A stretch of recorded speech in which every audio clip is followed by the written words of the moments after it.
On ne le prenait pas. Et il est où? Enterré. Et pourquoi? Parce que il était déjà devenu charogne avant d'être cadavre. Mais il a laissé un baluchon. Et dans ce baluchon, nous avons 2 cahiers. Tenez. Voyons voir. Oh, c'est écrit en Ewondo.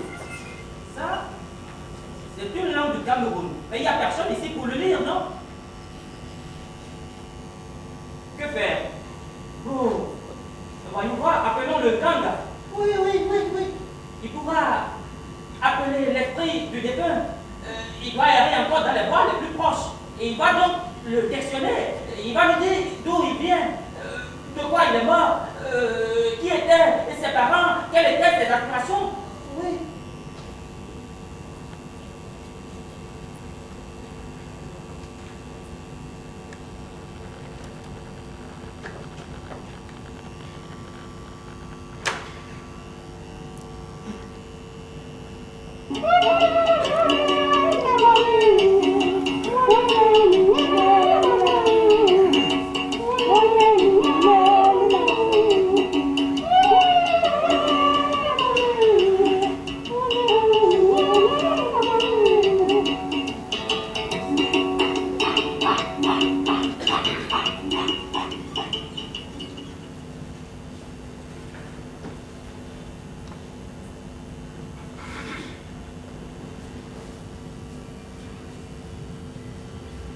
Je m'appelle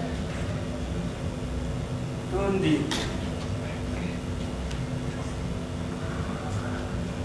Tondi Andwa. Je suis le fils de Tondi et de Zama. Depuis que le prêtre m'a baptisé, il m'a donné le nom de Joseph.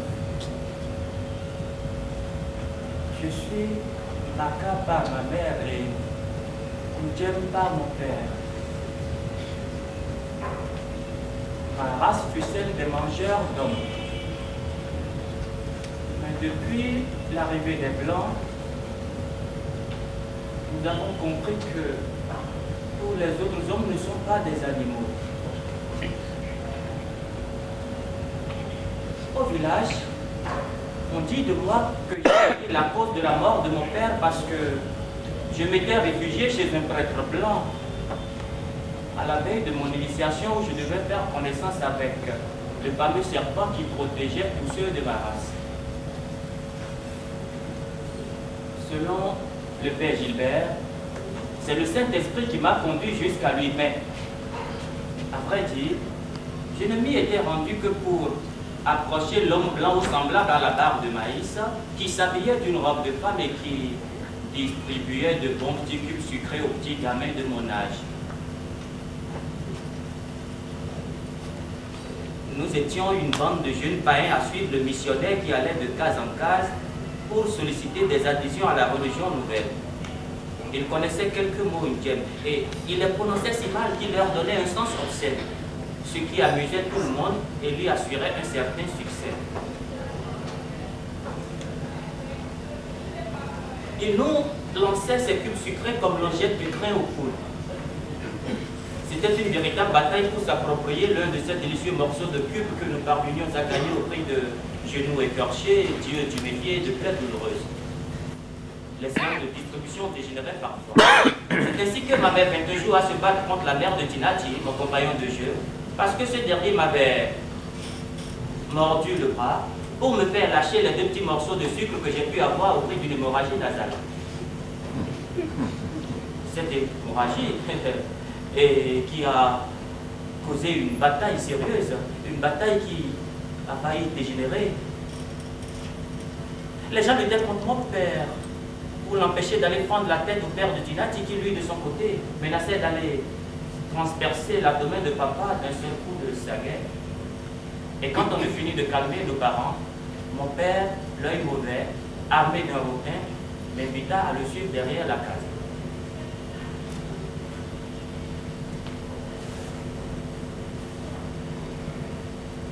C'est toi qui as mis la cause de toute cette histoire.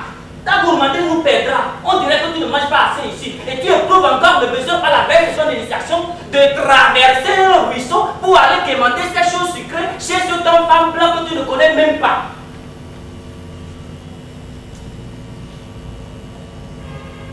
Je le connaissais, lui, mon père.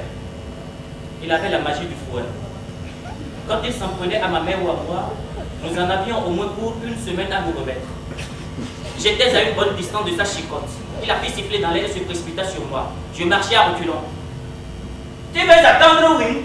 Tu sais que je n'ai pas de bonnes jambes pour te poursuivre. Et j'attendais 100 ans pour te donner la correction. Attends tout de suite pour qu'on en finisse. Je n'ai rien fait, père, pour être battu. Ah, qui est? Tu oses dire que tu n'as rien fait, hein? Mais si tu n'avais pas été le gourmand que tu es, si tu n'avais pas le sang des gourmands qui circulent dans les veines de ta mère, tu n'aurais pas été à Fia pour disputer comme le rat que tu es ces choses sucrées que vous donne ce maudit blanc-là. On ne t'aurait pas tordu le bras. Ta mère ne se serait pas battue et moi, je n'aurais pas eu envie d'aller fendre le crâne au vieux Tinati. Si tu veux un bon conseil, attends tout de suite. Car un pas de plus, je considérerai cela comme une injure et que tu peux coucher avec ta mère. Je m'arrêtais. Mon père qui sifflait le rotin sur mes épaules nues. Je me tortillais comme un ver de terre au soleil. Tourne-toi et lève les bras car je n'ai pas envie de te crever un œil. Pardonne-moi, père, pardonne-moi. Je ne recommencerai plus. Tu dis toujours cela quand je commence à te battre. Mais aujourd'hui, je dois te battre jusqu'à ce que je ne sois plus en colère. Je ne pouvais pas crier. Cela aurait ameuté les voisins. Et mes camarades m'auraient traité de fille. Ce qui signifiait l'exclusion. Mon exclusion de notre groupe. Le groupe des jeunes qui seront bientôt des hommes. Mon père me donna un autre coup que j'esquivais de justesse. Si tu esquives encore, c'est que tu peux coucher avec ta grand-mère, ma mère. Pour m'empêcher de me sauver, mon père usait toujours de ces stratégies qui m'obligeaient à me livrer gentiment à ses coups.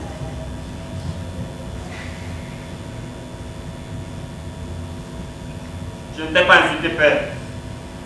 Je ne peux pas coucher avec ma mère ni avec la tienne. Et je ne peux plus être battu, c'est tout. Hein? Tu oses me parler sur cet homme? Quoi? Une goutte de mon liquide qui me parle ainsi? Si tu fais un pas de plus là, je te maudis. Je n'avais jamais vu mon père dans un tel état. Il était exaspéré. Il suffoquait. Moi, je continuais à marcher à reculons et lui, il m'a poursuivi sur une bonne centaine de mètres encore derrière les cases. Bien. On verra où tu passeras la nuit. Je dirai à ta mère que tu nous as insultés. Et pour entrer dans cette case, ton chemin passe par le trou de mon anus. On verra bien. On verra. Mon père me fit dos. Je me demandais où je pouvais me réfugier. J'avais un oncle, mais je ne l'aimais pas à cause de ses croûtes de gale. Et sa femme sentait comme lui du poisson avarié. Il me répugnait d'entrer dans leur masure. Il faisait nuit. La lumière intervenante des lucioles devenait de plus en plus visible. Et le bruit de pilons dans les mortiers annonçait le repas du soir. Je revins doucement derrière notre case et regardais par les lézardes du mur de terre battue.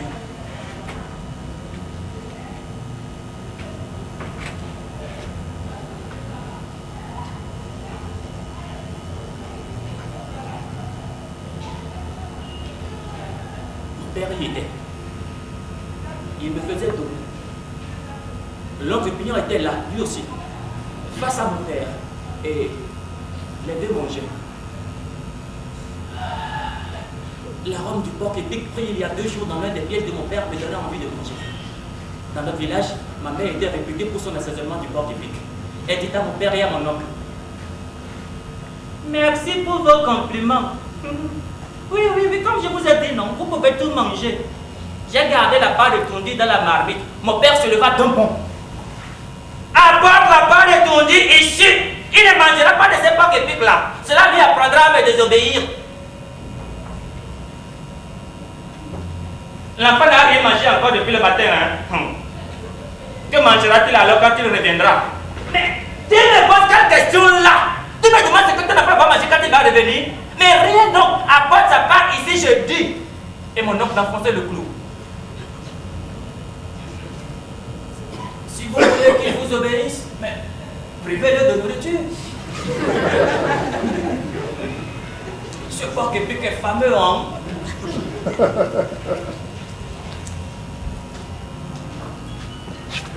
Ma mère se leva. Elle lui apporta la marmite. Je vis la main de mon père et celle de mon oncle qui plongeaient. Peu après, j'entendis ma mère qui pleurait. Pour la première fois de ma vie, je pensais à tuer mon père. Le tuer!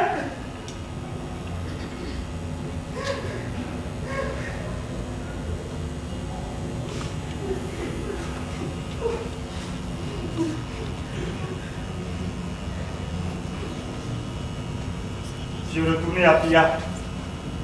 Après avoir longtemps hésité, j'ai frappé à la porte du prêtre blanc. Je l'ai vu en train de manger, s'étonnant de ma visite. Et je lui ai expliqué par des gestes que je voulais partir avec lui. Il riait de toutes ses dents. Alors que j'étais resté là, quoi, près de la porte, il me fit signe d'approcher et me donna les restes de son repas que je trouvais étrange mais délicieux. Et nous poursuivîmes notre conversation par des gestes. Et j'ai compris que j'étais agréé. Le lendemain, la nouvelle parvint à mon père. Je redoutais sa colère et j'avais déjà tout expliqué au père Gilbert en gesticulant. Le père Gilbert arrive, il m'a tapoté amicalement les épaules et je me suis senti protégé. Mon père vint l'après-midi. Il se borna à me dire que j'étais son fils, que je le resterais, qu'il n'était pas fâché, qu'il ne m'en voulait pas et que si je retournais au Bécaye, tout serait oublié pour. Je savais ce que signifiait ce beau discours devant le blanc. D'ailleurs, mon père qui avait son œil mauvais des jours où il s'apprêtait à m'apprendre à vivre n'a même pas pu regarder le père Gilbert en face. Il était fasciné par le regard du blanc. Il a dû baisser la tête et il s'est retourné penaud. Ma mère arriva dans la nuit. Elle pleurait. Nous pleurâmes ensemble. Elle me dit que j'avais bien fait de quitter la case paternelle, que mon père ne m'aimait pas comme un père devrait aimer son fils, qu'elle me bénissait et que si un jour je tombais malade, je n'avais qu'à me baigner dans une rivière pour être guéri.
Le père Gilbert me donna une culotte kaki et un tricot rouge qui dit l'admiration de tous les gamins de Pia. Tous les gamins de Pia venaient le voir et lui demander de les amener avec lui. 2 jours après, le père Gilbert me mit sur sa motocyclette dont le bruit semait la panique dans tous les villages que nous traversions. Et nous étions partis pour 2 semaines de tournée. Après les 2 semaines, nous sommes revenus à la mission catholique Saint-Pierre de Dangan. J'étais heureux, grisé de vitesse. J'allais découvrir la ville, j'allais connaître les blancs et vivre comme eux.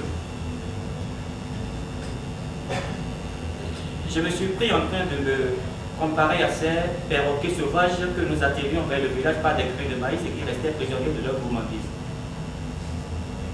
Ma mère me disait souvent en riant,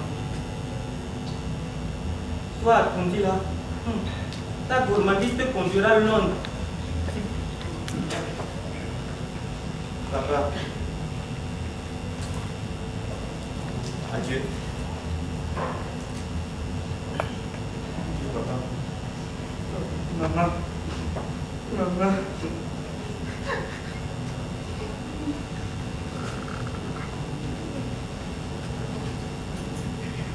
Dors en paix et que la terre te soit légère.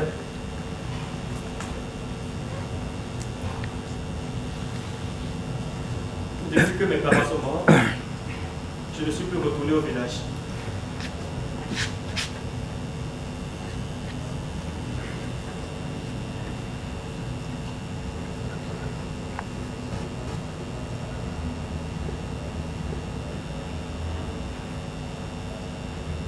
la version catholique Saint-Pierre de Dagan. Je me réveille tous les matins à 5 heures. Et même parfois plus tôt quand tous les prêtres sont à la mission. Je sonne Jésus, la petite cloche suspendue à l'entrée de la sacristie et j'attends le premier prêtre pour la messe. Il m'arrive de servir 2 à 3 messes par jour. La peau de mes genoux est devenue aussi dure que celle d'un crocodile. Désormais, j'ai l'impression de m'agenouiller sous des coussins. J'aimais surtout la distribution de la communion le dimanche. Les fidèles se présentent à la Sainte Table, yeux fermés, bouche ouverte, langue tendue comme s'ils faisaient une grimace. Les blancs ont leur Sainte Table à part, ils n'ont pas de belles dents. J'aime caresser sous le menton les jeunes filles blanches avec la paterne que je leur présente quand le prêtre leur introduit l'hostie dans la bouche. C'est le boy de prêtre Yaoundé qui m'a appris ce truc. Par ce moyen, au moins, on pouvait les caresser, cette fille-là. Une vieille femme de la Sissa nous préparait à manger. La Sissa est une espèce d'internat pour futurs chrétiens, à marier ou non, ou pour les chrétiens ayant fui leur famille païenne. Nous autres boys, nous préférions les reliefs de repas des blancs parce que là, on pouvait trouver des morceaux de viande. Je dois ce que je suis devenu au révérend Père Gilbert. J'étais son boy. Un boy qui savait lire et écrire. Servir la messe, balayer la chambre du père, dresser son lit, mettre le couvert. Je ne gagnais pas d'argent. De temps en temps, le Père Gilbert me faisait cadeau d'une vieille chemise ou de vieux pantalons. En tout cas, je lui dois ce que je suis devenu. Il m'a trouvé nu comme un ver de terre et il m'a appris à lire et écrire. Rien ne vaut cette richesse. Même si aujourd'hui, je sais ce que c'est qu'être mal habillé. Le Père Gilbert avait un adjoint qu'on appelait Père Vendemailleur. Et Père Vendemailleur était celui qui avait la plus belle voix de la mission. Ainsi, il célébrait les messes aux grandes fêtes. C'est tout de même un drôle de type, ce Père Vendemailleur. Il n'aimait pas qu'un autre que lui ramasse l'argent le dimanche, même quand ce n'est pas lui qui a dit la grand-messe. Un jour, je l'ai fait à sa place. Il m'a fait venir dans sa chambre. Il m'a complètement déshabillé. Il m'a fouillé. Ensuite, il m'a flanqué d'un catéchisme pendant toute la journée pour le cas où il a avalé des pièces de monnaie.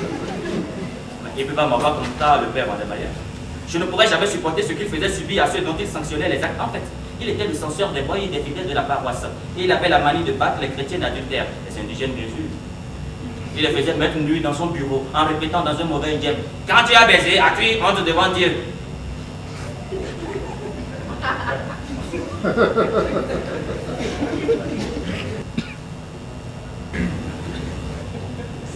Tous les jeudis, le Père Gilbert allait chercher le courrier pour la mission.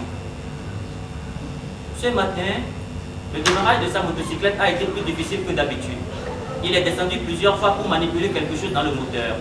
Après 2 ou 3 soubresauts et un peu de tonnerre, il est parti en trompe comme un cul de jet enchanté. Vers 10 heures, un catéchiste a couru vers la mission en criant que le Père Gilbert est mort. Soudain,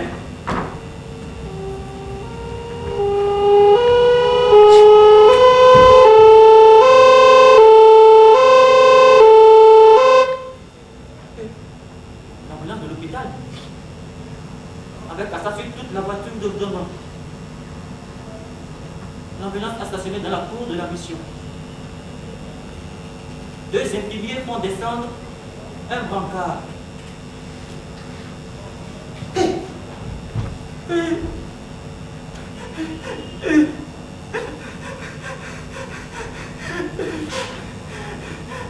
Le corps ensanglanté du Père Gilbert est étalé sur le brancard. Et le Père Gilbert, mon père, mon bienfaiteur, ils ont dit qu'ils l'ont retrouvé écrasé sur sa motocyclette par l'une des branches du fromager géant que les indigènes appellent le broyeur des blancs. Et on raconte que 2 blancs grecs, ceux-là avaient déjà subi le même sort. Et le Père Gilbert, mon père, mon bienfaiteur, ils l'ont enterré dans le point de cimetière réservé aux blancs. C'est à cet instant que j'ai réalisé qu'il est mort. Je n'ai plus entendu sa voix et la mission était en deuil. Moi, j'étais plus qu'en deuil. J'étais mort pour la première fois. C'est dans cette atmosphère que le nouveau commandant a eu besoin d'un boy. Le Père Vendemailleur m'a demandé de me présenter à la résidence. Je me sentais déjà soulagé, rien qu'à l'idée de savoir que je pouvais devenir le boy du chef des Blancs. Le chien du roi, le roi des chiens. Et puis en devenant le boy du commandant, c'est que je quittais la mission qui m'était déjà devenue invivable depuis la mort du Père Gilbert et j'habiterais désormais au quartier indigène avec mon beau-frère. Donc une nouvelle vie commençait quoi. Mon Dieu, que votre volonté soit faite, hein? Que votre volonté soit faite. Et puis, d'ailleurs, mon nouveau pote m'a accepté à son service, hein? Il m'a accepté complètement. Après m'avoir observé pendant toute la journée, il m'appelle la nuit pour me demander si je ne suis pas voleur. Non, mon commandant, je ne suis pas voleur. Et pourquoi n'es-tu pas voleur? Je ne suis pas voleur, mon commandant, parce que je ne veux pas aller en enfer. Où as-tu appris ça? Je suis chrétien, mon commandant. Et je lui ai expliqué clairement la méthode que j'avais à mon fils. Donc, tu n'es pas voleur parce que tu ne veux pas aller en enfer. Oui, mon commandant, c'est exactement cela. Bon. Et comment est-ce donc l'enfer? Hein? L'enfer, c'est les flammes, c'est les serpents, c'est Satan et c'est cornes. J'ai une image de l'enfer dans mon livre de prière. Je vais vous montrer ça, mon commandant. Oh non, garde ça. Garde ça.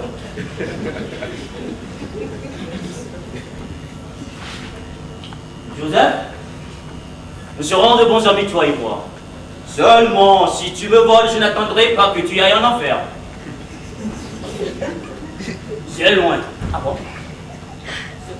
C'est où, mon commandant? Comment? Donc, toi, Joseph, tu ne sais même pas où se situe l'enfer où tu crains de brûler. Oui, mon commandant. C'est à côté du purgatoire, c'est au ciel. À la bonne heure, nous y voilà. Au ciel. Tu comprends donc pourquoi je ne saurais attendre que petit Joseph Paty retire en enfer. Si tu me volais, je te gâcherais la peau. C'est bien. Les prêtres m'ont parlé de toi, on t'aimait le jeu. Je peux compter sur petit Joseph, n'est-ce pas? C'est bien.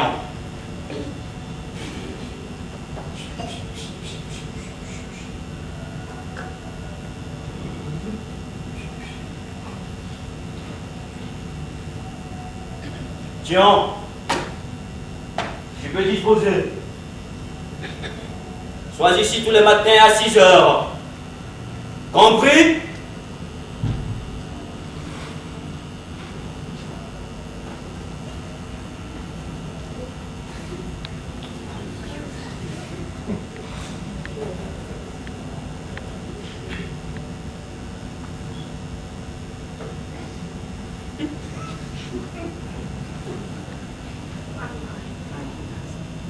J'ai compris.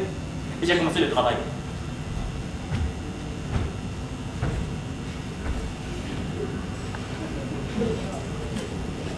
À midi, j'étais à la cuisine. Quand j'ai entendu la voix péremptoire de mon père demander la bière, en courant la lui servir.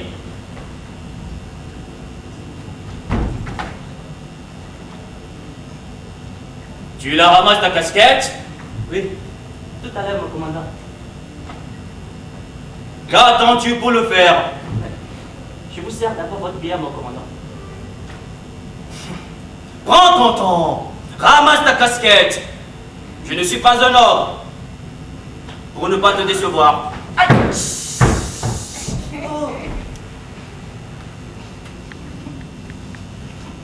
Mon maître a les jambes comme ça, comme les marchands ambulants. C'est le genre de personne qu'on appelle souche d'acajou chez nous. Parce que la souche d'acajou ne ploie sous aucune tornade. C'est vrai, moi je ne suis pas une tornade. Moi je ne suis qu'un boy. Le boy qui obéit. Le boy qui d'ailleurs a déposé son tablier à minuit et qui a souhaité bonne nuit à son maître.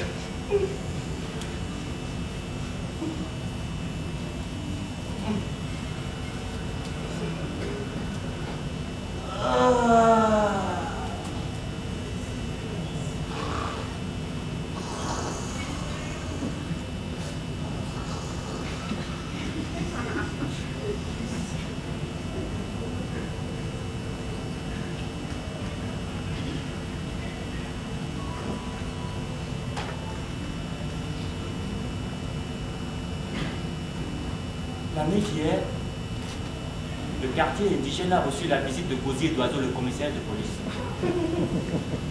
Il doit ce nom de Gosier d'Oiseau à son cou, interminable et souple comme celui de notre peuple. J'ai entendu comme dans un rêve un grand crissement de frein, puis j'ai senti une lumière inonder toute notre case, comme si on avait été à cette nuit de pleine lune. Je me levai et marchai furtivement vers la fenêtre quand j'ai entendu de dehors: Ouvrez! Ouvrez! Ouvrez! Ouvrez! et 16 hommes. Gosier d'oiseau.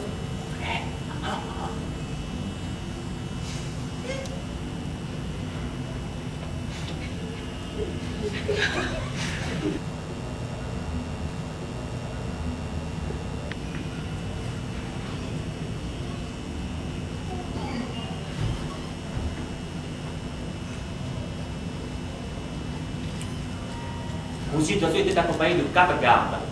Il avait une grande torche en main.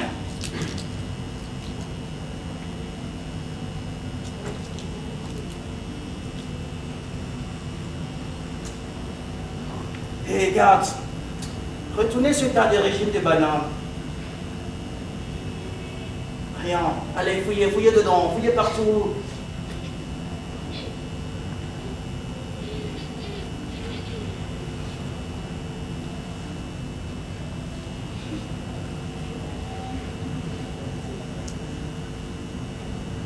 Rien. Et toi? Ton nom?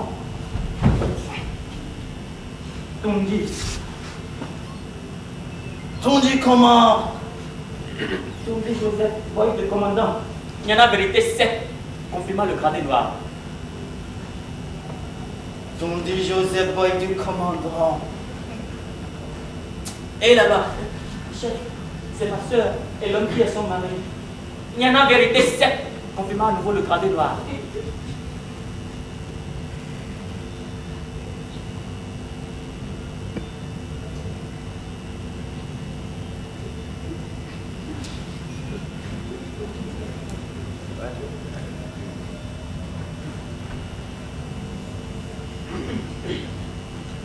Au cours de sa rafle d'hier, Gosier d'oiseau n'a eu personne. Heureusement parce que l'un des gardes avait déjà sifflé pour alerter les indigènes qui ont couru vers la bourse. Au cours de cette rafle, Gosier d'oiseau n'a mangé que des bananes. Je me suis réveillé avant le premier chant du coq. En arrivant à la résidence, tout le monde dormait encore, sauf la sentinelle qu'on pouvait entendre aller et venir sur la véranda. Quand la sentinelle m'a vu, elle m'a demandé ce que je pensais des œils de panthère.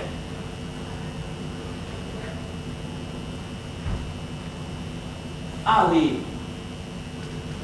œil de panthère, c'était le nom donné au commandant par les boys.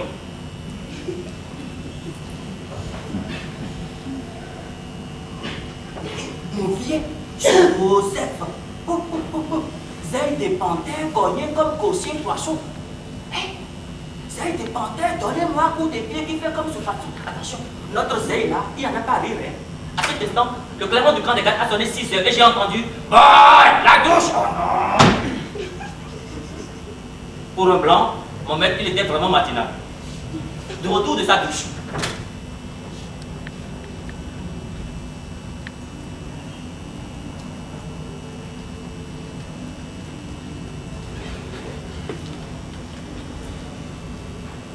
Joseph!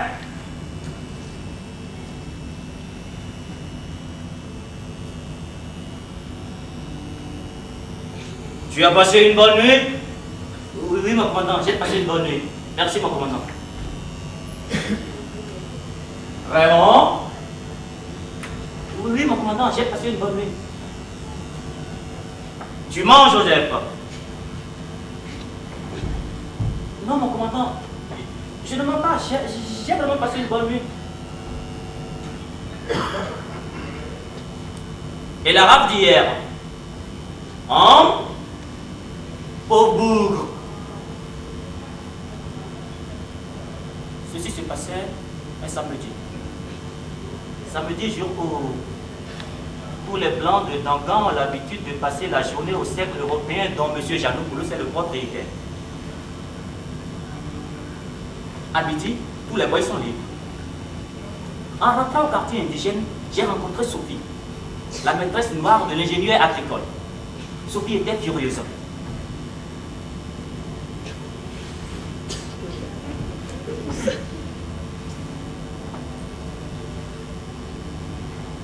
Oh, Joseph, je ne suis qu'une idiote. Ah bon? Oh, tu sais, pour la première fois que mon blanc a oublié les clés de son coffre dans les poches de son pantalon pendant la sieste, je ne les ai pas fouillées. Oh, toi, tu veux empêcher ton blanc de retourner dans son pays? Oh, moi, je m'en fous de son pays et de lui. Ça me fait mal au cœur de savoir que depuis que je suis avec cet incirconcis-là, je ne me suis pas encore enrichi. Ah bon. Donc toi, tu n'aimais même pas ton blanc. Il est pourtant le plus beau de tous les blancs de Dandan. Joseph, toi tu parles comme quelqu'un qui n'est pas un être. Tu sais bien que le blanc n'a pas ce qu'il faut pour nous rendre amoureuses. Alors quoi? Moi j'attends l'occasion et Sophie ira en Guinée espagnole. Tu ne sais pas, nous les négresses, nous ne valons rien pour eux. Hein. Heureusement que c'est réciproque.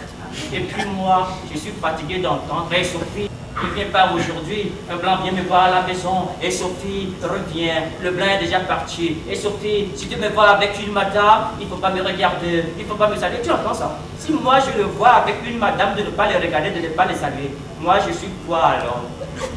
Moi je suis fatigué d'entendre tout ça. Sophie et moi, nous avons continué de marcher côte à côte. À un moment donné, on ne se disait plus rien. Chacun était plutôt plongé dans ses pensées.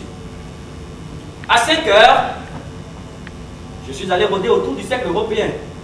D'habitude, le samedi soir, les Noirs arrivent en masse pour voir les Blancs s'amuser.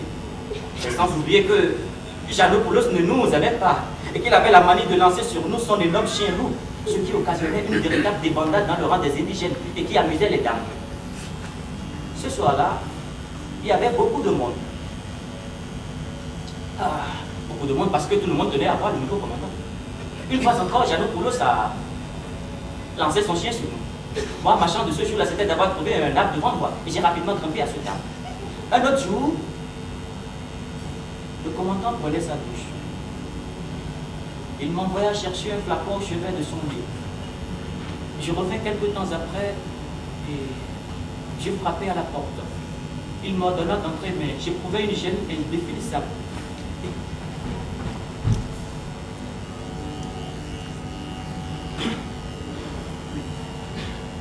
Le commandant est quand même là-dedans en train de prendre sa douche.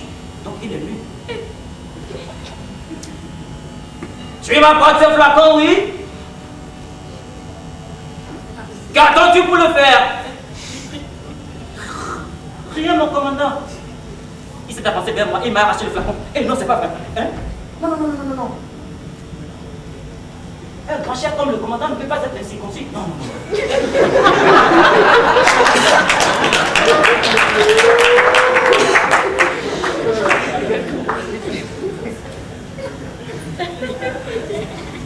Cette découverte m'a soulagé tout de même. Cela a tué quelque chose en moi. Je sens que je n'ai plus peur du commandant. Lui qui a sûrement besoin d'un indigène à l'arrière de son véhicule m'a demandé de venir avec lui à la messe. Quand nous arrivâmes à la mission catholique Saint-Pierre de Dangan, la cour de la mission grouillait d'une foule multicolore où le blanc, le rouge, le jaune tranchaient sur des peaux noires. On sonna Jésus. L'unique porte de la nef fut prise d'assaut par les indigènes dans une bousculade terrible. Les blancs entrèrent par la sacristie, présidée du père Vandemayer. Dans l'église Saint-Pierre de Dangan, les blancs ont leur place dans le transept, à côté de l'autel. C'est de là qu'ils suivent la messe, confortablement assis dans des fauteuils de rotin recouverts de coussins de velours.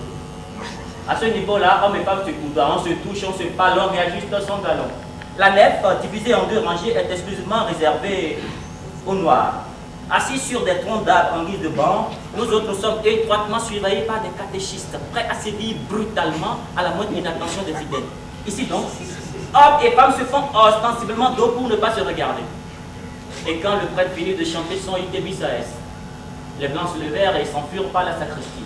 On ferma la porte de la nef pour obliger les noirs à écouter le sermon.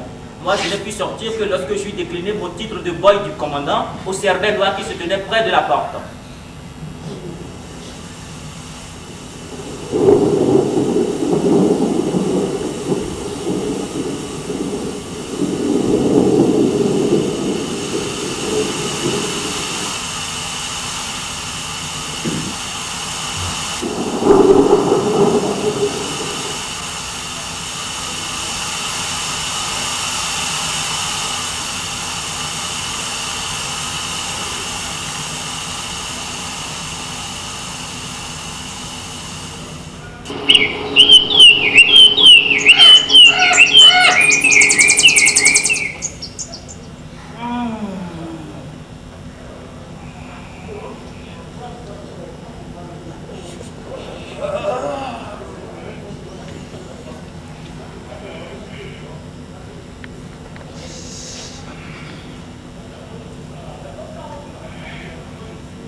Au lendemain de cette grande pluie, après qu'on eut fini de charger le pick-up, de passer un dernier coup de chiffon sur la glace et de gonfler les pneus, le commandant m'a demandé de monter que nous partions en tournée.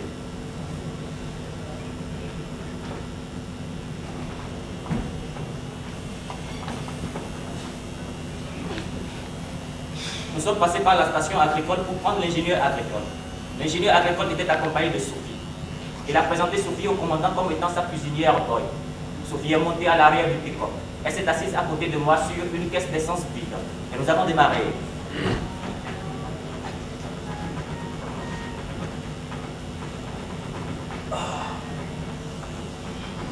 Sophie s'est mise à pleurer. Je n'en peux plus. Je n'en peux plus. Les bonnes manières des Blancs, si c'est seulement pour entre eux, merde alors. Mon derrière est aussi fragile que celui de leur femme qu'il faut monter dans la cabine. J'ai placé mon bras sur le sien. À travers la fenêtre arrière de la cabine, l'œil vert de l'ingénieur rencontra le mien. Aussitôt, il tourna la tête. Joseph, vraiment, je suis fatigué avec ça. Je n'en peux plus. Nous arrivons à ma destination. Le chef des lieux conduisit les Blancs sous une paillette aménagée pour les recevoir. Sophie et moi, nous avons transporté les bagages jusqu'à la case où les Blancs devaient dormir. Sophie m'a aidé à placer les 2 lits pliants que nous avons emportés.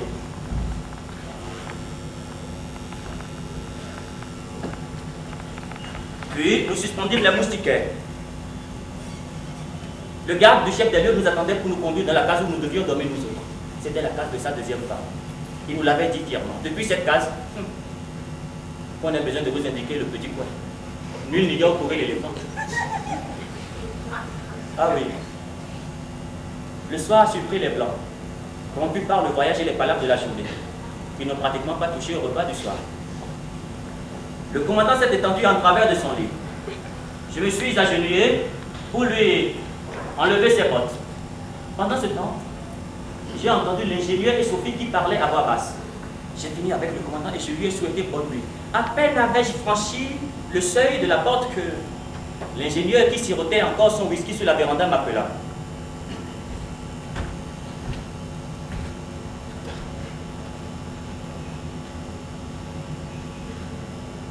Tu dors dans la même case que Sophie, n'est-ce pas? Oui, mon commandant. Ah. Oui, monsieur. Donc, Sophie et toi, vous allez dormir ce soir dans une même case. Oui, mon commandant. Ah. Oui, monsieur.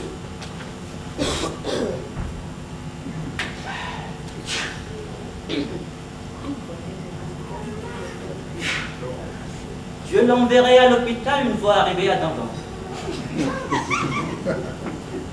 Sophie m'a été confiée par son père. D'ailleurs, je me demande pourquoi je te dis tout ceci. Je l'enverrai à l'hôpital. Je saurai te retrouver. Tu peux disposer.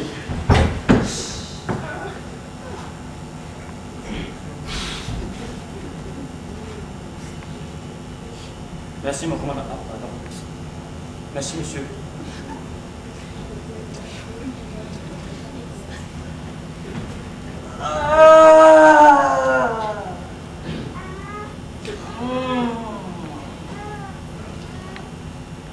Ça fait longtemps que je n'ai pas dormi avec un enfant du pays dans une même case.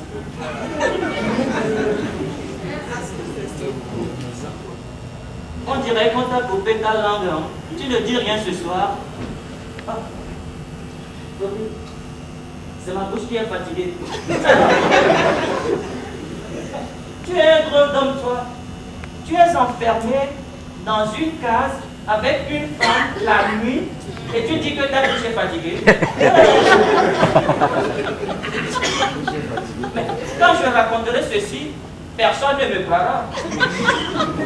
On dira que c'est parce que son coucou n'est pas tranchant qu'il a préféré le garder dans son fourreau. Peut-être.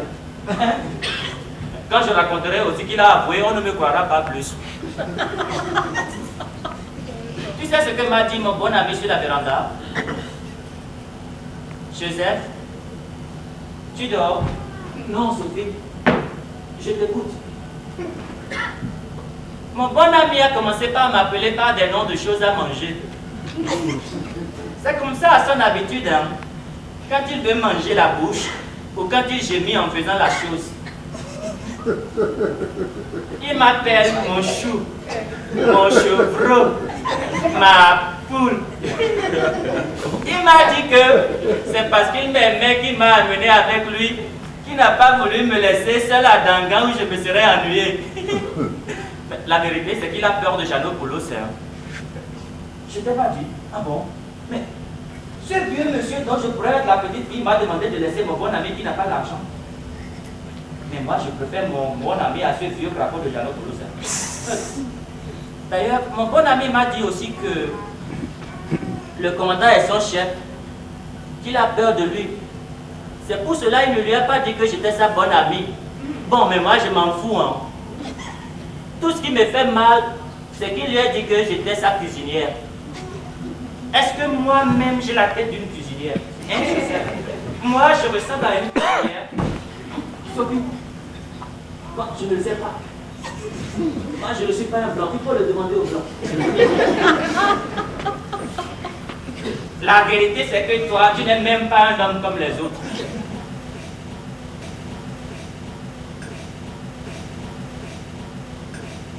Qu'est-ce qu'il t'a bien raconté, mon bon ami, sur la véranda? Oh, rien. Il m'a juste demandé de veiller sur toi. Hein? Il te demande de veiller sur moi? Ces blancs vont me faire rire, quoi. Le chien peut-il crever de faim à côté de la viande de son maître? On n'enterre pas le bouc jusqu'au corps, non. On l'enterre tout entier. Ou bien Joseph? Joseph? Joe? Oh. Joseph? Chien ou bouc? Je me suis ennuyé. Je me suis endormi. Et la première chienne qui est venue se frotter contre notre masure m'a trouvé réveillé. Un coq chanta. Au loin, retentissait le son d'une cloche, ou plus exactement celui d'un bout de rail. Je me levai et réveillai Sophie avec force bourrade. Nous remontâmes la rue jusqu'à la case des Blancs.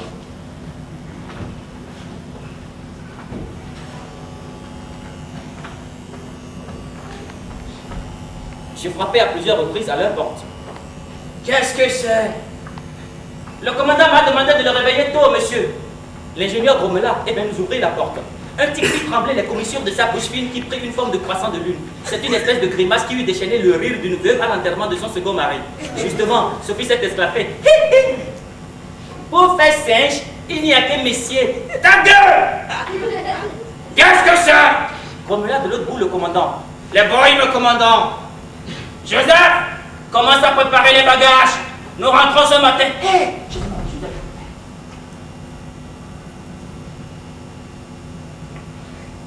Une nouvelle inattendue. La femme du commandant arrive demain à Yaoundé.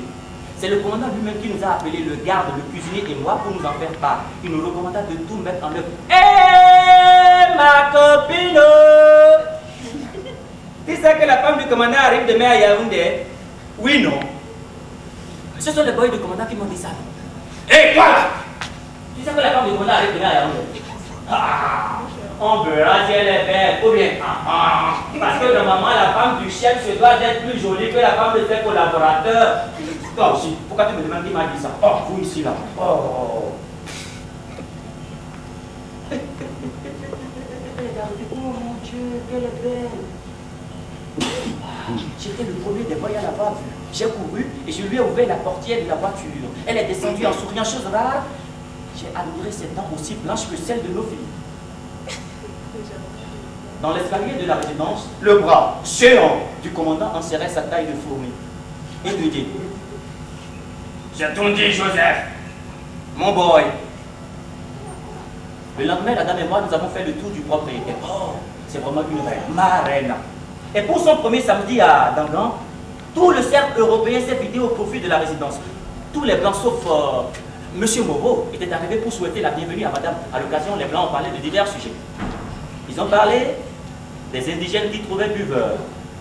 Ils ont parlé des Noirs qui devenaient ministres à Paris.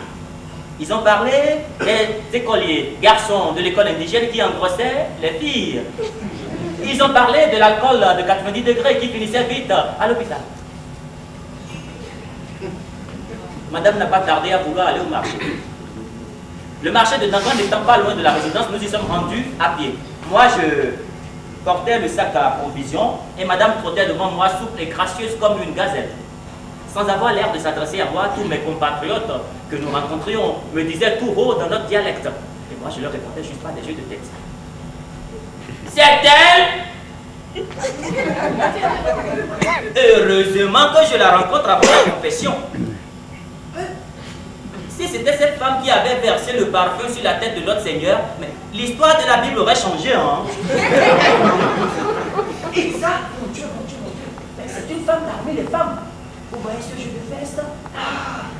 Si seulement on pouvait avoir ce qu'il y a dans ce pantalon. Mon frère, j'ai parié que ta culotte doit être mouillée, hein? Mais quel dommage que tout ceci appartienne à des incirconcis. Lorsque nous étions sur le chemin de retour, madame m'a demandé à brûle pour point ce que disaient les gens. Rien, madame. Comment ça, rien, Joseph? Que signifie tout ce jargon que l'on murmure à mon passage? Madame, les gens vous trouvaient juste belle, très belle. Ah, mais merci à eux. Ce n'est quand même pas là un sujet pour en faire un mystère. Ce qui m'étonne, c'est la tête que toi tu fais, Joseph.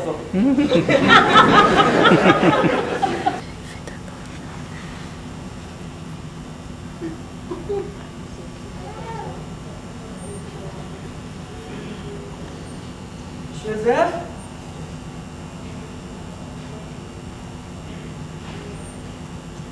Tu es marié? Et pourquoi? Tu gagnes pourtant assez d'argent pour t'acheter une femme. Et Robert m'a dit qu'en tant que boy du commandant, tu étais un beau parti, Joseph. Tu devrais fonder une famille et même une grande. Peut-être, madame, mais ni ma femme, ni mes enfants ne pourront manger et s'habiller comme madame et les petits blancs. Mon pauvre ami, tu as la folie de grandeur. Mais soyons sérieux. La sagesse veut que chacun garde sa place. Tu es boy, toi. Et mon mari est commandant. Personne n'y peut rien. Maintenant, va me préparer ma douche.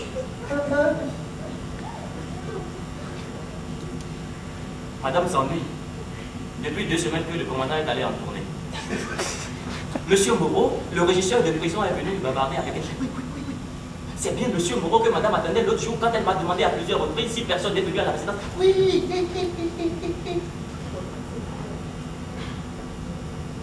Le loup aurait-il attendu le départ du berger pour venir dévorer la brebis?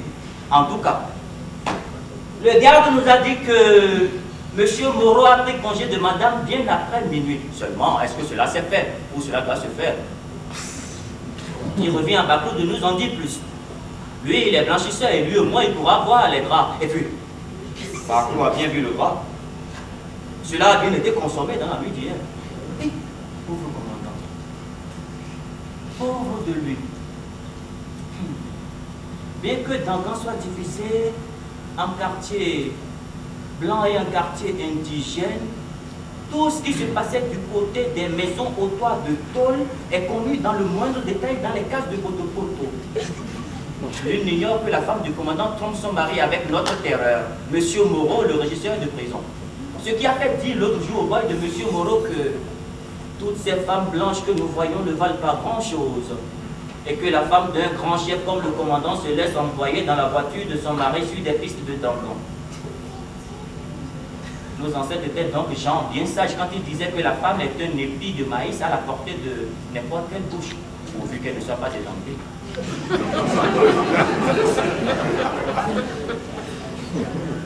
Madame va même jusqu'à recevoir son amant en présence de son mari.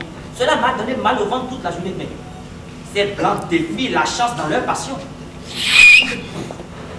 Le commandant ne s'est aperçu de rien, ni des soins superflus que prodiguent à leur mari les femmes qui n'ont pas la conscience tranquille, ni de la politesse glaciale entre madame et leur hôte.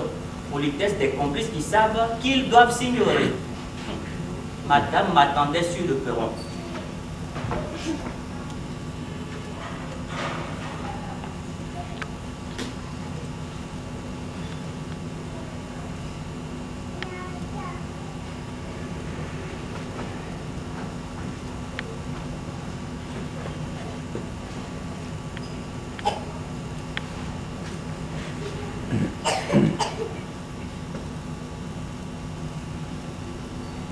Ça fait une demi-heure que je t'attends. Tu quittes comme ça la résidence un après-midi? Je crois que la journée finit à minuit, non? Mais tu te crois tout permis. Depuis un certain temps, tu te crois malin, hein? Et ça, tout le monde le remarque ici. Même mes invités. À la moindre cata, je te congédierai. Tu peux disposer.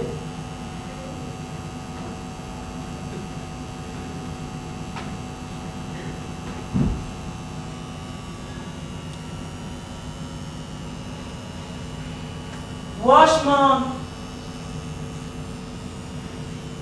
Washman!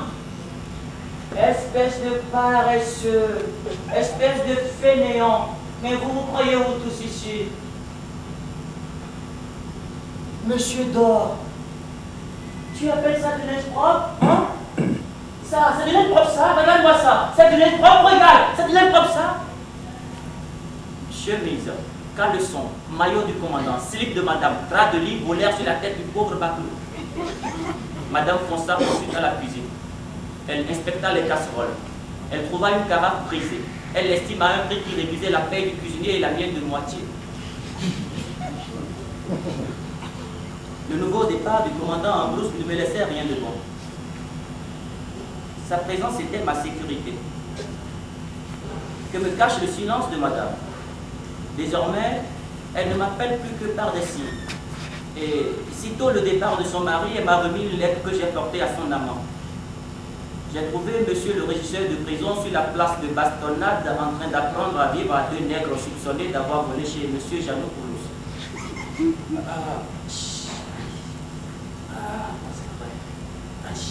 Les nègres s'affaissaient et se relevaient pour s'affaisser sous un coup plus violent que le précédent. Monsieur Janopoulos riait, monsieur Moreau s'essoufflait. Non, je me demande devant de pareilles atrocités qui peut être assez sot pour croire encore à tous ces boniments qu'on nous débute à l'église ou au temple.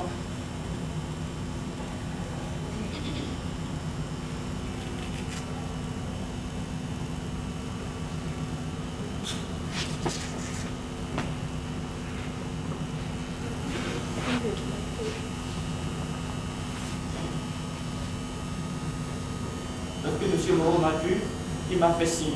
Nous sommes allés hors de portée de vue de M. Janopoulos. Il a rapidement pris ses poches et il m'a donné une cigarette. Tu ne fumes pas? Non, monsieur, pas avant minuit. Bien. Tu diras à madame que je serai là à 3 heures. Regarde-moi ici, mon petit. On ne fait pas le malin avec moi, hein. Les lascars, ça me connaît. Bon, prends ça. Il m'a jeté son paquet de cigarettes. Ramasse, c'est à toi. Tu sais, quand on est gentil avec moi, je fais beaucoup de cadeaux. Toi, tu es mon ami, n'est-ce pas? C'est bien. Hein? Vas-y. Tiens. Il m'a jeté encore un billet de 500 francs. Monsieur Billet, je l'ai déchiré en arrivant à la résidence. Avant 3 heures, monsieur Moreau était déjà à la résidence.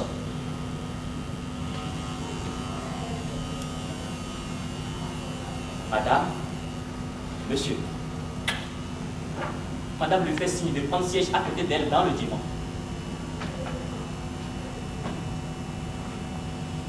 Mais il est drôle, votre boy. Et toi, approche. Vous voyez, il n'ose même pas nous regarder. Il a le regard fuyant comme un pygmée. Et puis ils sont comme ça, les indigènes. Quand ils n'osent plus vous regarder en face, c'est qu'ils ont une idée bien arrêtée dans leur tête de bois. Débouche une bouteille de Perrier et laisse-nous tranquilles, monsieur Tondi. Je fus surpris quand je vis apparaître dans l'escalier de la résidence la femme du docteur. Elle est venue parler à madame. J'ai entendu une partie de leur conversation où la femme du docteur disait exactement ceci à madame. Mais boy était tombé des murs.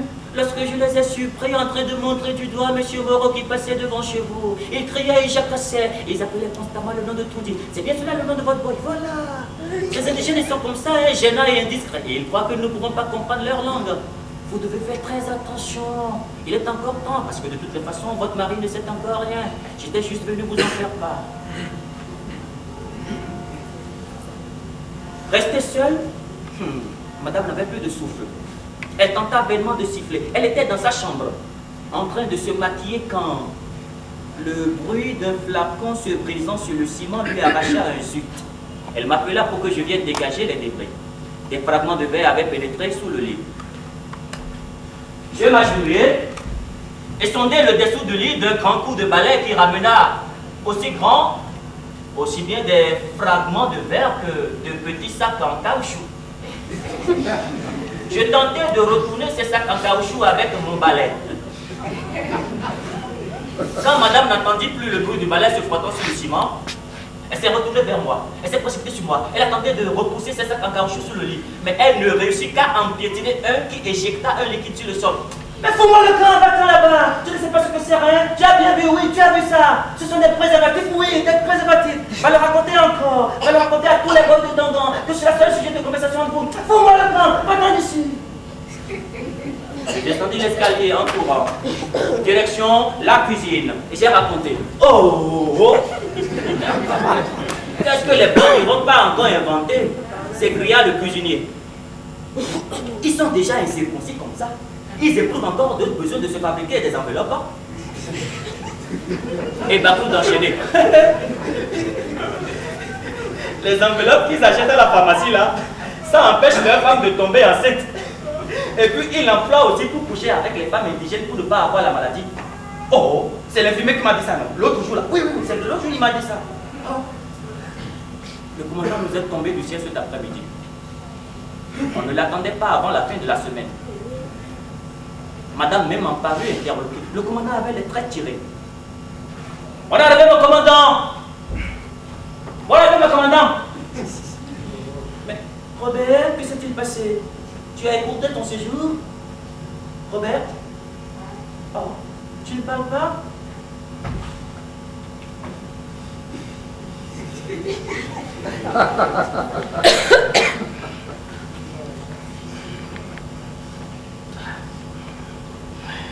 Joseph, du cognac.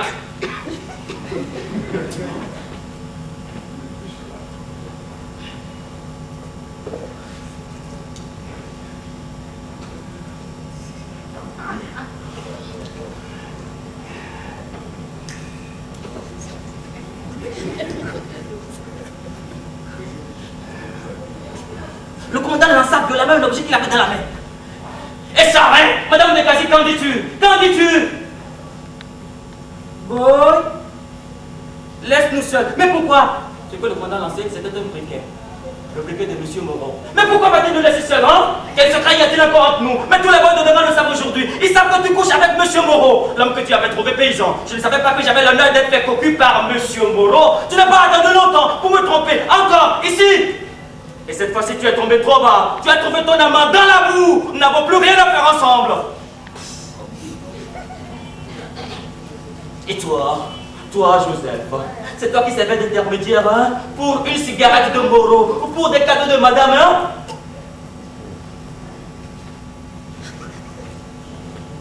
Je racontais la scène à Calicie à la femme de chambre. Elle m'a dit qu'à ma place, elle s'en irait sans même demander c'est moi. Parce que malgré eux, le patron se sentirait jugé par moi. Désormais, le commandant m'appelle lui aussi Monsieur Toundi. Je me demande bien à quoi il pense. D'ailleurs, je l'ai surpris en train d'embrasser sa femme. Moi, je croyais qu'il tiendrait longtemps. Il m'avait l'air d'un petit enfant qu'on surprend en train de voler ce qu'il a ostensiblement dédaigné. Il m'a traité d'idiot. Idiot! C'est ainsi qu'un beau matin, Gosier d'Oiseau et l'ingénieur agricole sont arrivés m'arrêter à la résidence. La cuisinière de M. Magnol a disparu avec la paix des manœuvres, 150 000 francs. Et il paraît qu'elle est ma fiancée maîtresse. C'est pour la première fois que j'ai entendu ça, fiancée maîtresse. Je fus conduit au commissariat de police. J'ai reçu un violent coup à la nuque. Je vis une énorme étincelle jaune. Et ce qui s'est passé par la suite, je ne puis le dire. Mais quand je revins à moi, j'étais étalé à même le soleil. Aux yeux d'oiseau me faisaient faire des mouvements respiratoires. Ça y est, il revient à lui. S'écria l'amant de Sophie. Aux yeux d'oiseau n'a même pas attendu pour se mettre à me rouer de questions. Sophie! Peut-être un Guinée espagnol, monsieur. Mais comment le sais-tu, Ron? Parce qu'elle me l'avait dit, monsieur. Quand ça? Quand? Il y a de cela, oui, moi, monsieur. Donc tu savais qu'elle allait faire le cours là hier? Non, monsieur, je ne savais pas. Et comment sais-tu qu'elle est en Guinée espagnole? Parce qu'elle me l'avait dit, monsieur. Il y a de cela, oui, moi. Et pourtant, c'est ton amant? Non, monsieur, ce n'est pas mon genre de femme. Tu n'es pas son amant!